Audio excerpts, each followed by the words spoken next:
It's another nice coyote here. Like weighs about 40 pounds, maybe 45. Good, healthy. It's a male. Didn't bring the camera in with me on this hunt. This was a problem coyote. A guy had called and had some game chickens and they was getting a hold of. And when I do that, I usually just come in by myself, take a gun, take a hand call, and because I have to move quick, hide good, and trying to set up a camera for that is just about impossible and kill the guy's coyote for him. On a situation like that, what I'll do is spend a lot of time on the ground trying to figure out where this coyote's laying up. This particular coyote was staying real close there to the farmer's place. It actually had a couple of people come in there and try to call some coyotes. He had some young boys. I think they spent about $700 on a collar and a fawn decoy. That's one of the things people get caught up in. They'll go out and they'll spend all this money and all these decoys and collars, and they forget about the setup and forget about what the coyote's doing. So I'm going to take this opportunity to tell you a little bit of what I do, but mostly just kind of show you about some hand calls and how to work some hand calls. I'm going to start off with this little open reed here. It's actually a little prototype we're still working with. As soon as the finances get there, we'll get it out to you. But Joe Bradshaw out of Arkansas, he builds this for us. It's an extremely good call. Tone board is just great. Hope to have it out in 2009. But let's kind of show you how I start out each one of my stands.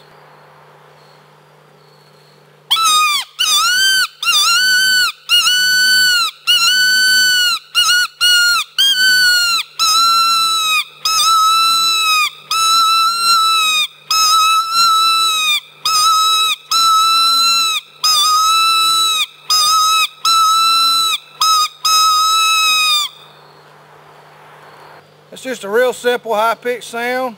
Don't take a lot of air to blow that at all. I will do that for however long that I can blow it, basically, when I'm starting out a stand each time. As the stand progresses, I'd say 5 to 6 minutes into that stand, if I'm not seeing any coyotes, I'll start getting a little bit more raspy to high-pitched, just get a little more like something's just really, really going on.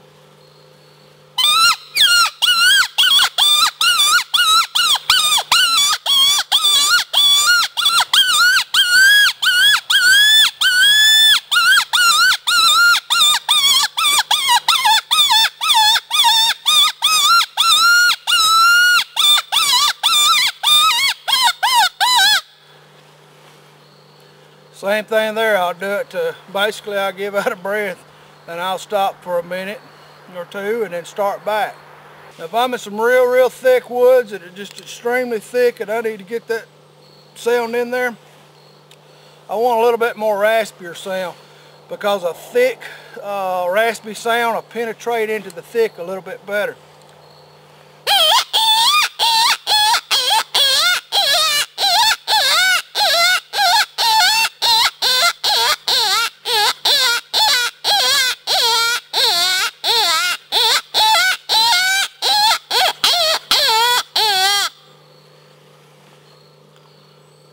That sound I'll continue to going on the stand.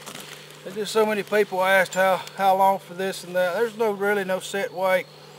If you'll do about a good full 20-30 seconds when you first sit down, pause for 20-30 seconds, do another good 20-30 seconds, about every 20-30 seconds for up to 2 or 3 minutes, and then I'll lay quiet for a little bit, and then I'll start getting a little bit more raspy and a little bit more raspy as I go. Let me show you how we use these open reeds quite a bit. Give you a little bit more on it. What I'll do is when I'm wanting to make those high-pitched sounds, I want my pressure here at the tip of it. When I want to make a lower pitch, I want it back towards the back. So what I do if I want to make a high pitch, just barely that pressure there.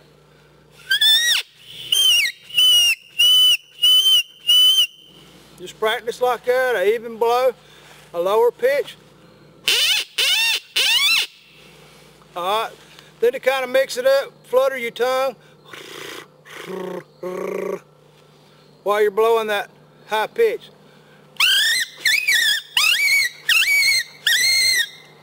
Now start playing around with the pressure a little bit that you're making on that reed with your teeth.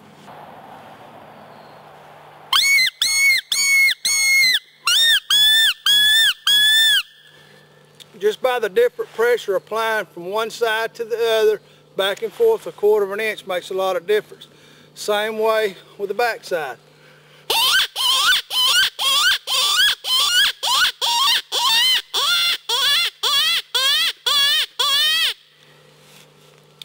So keep playing with those basic sounds, the high pitch, the low pitch, play with the flutter of the tongue, and then you'll find as you mess around with your pressure points that you can make all kind of sounds up and down this board.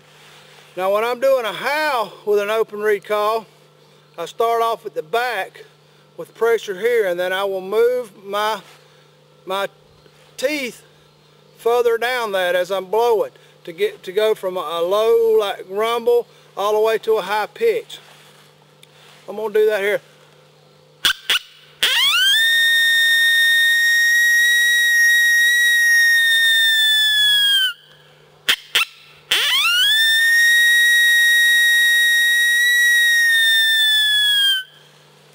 And in doing that, what I'm doing is I'm giving a woof woof, and then just a long blow, ooh. And as I'm tapering down with my volume of air, I'm also tapering down with my teeth and giving it that drawn out.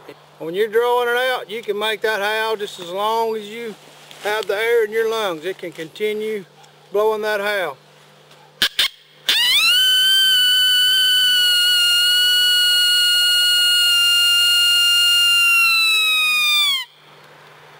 If you want to do a challenge with it, you basically want to start out like you're going to do a howl with a bark, and then you want to put that air in there real rapid and kind of fluttery.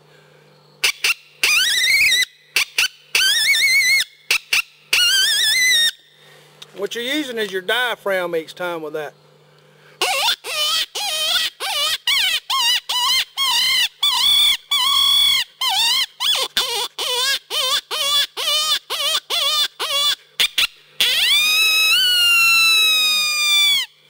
And what you'll end up finding out with an open reed call, with the right tone board, you'll be able to make any sound that you want to make. That way when that coyote's coming in, you want to change up, you're not fumbling with a remote, you're not doing any of that, you're actually changing it up right here. You can do it on the fly without even thinking. So next time you're out in the woods and you're going hunting and you got all your fancy gizmos, or you find that the fancy gizmos are not in your budget right now, go out and pick you up an open reed call. Get out there in the woods, give it a try. You may find you like it.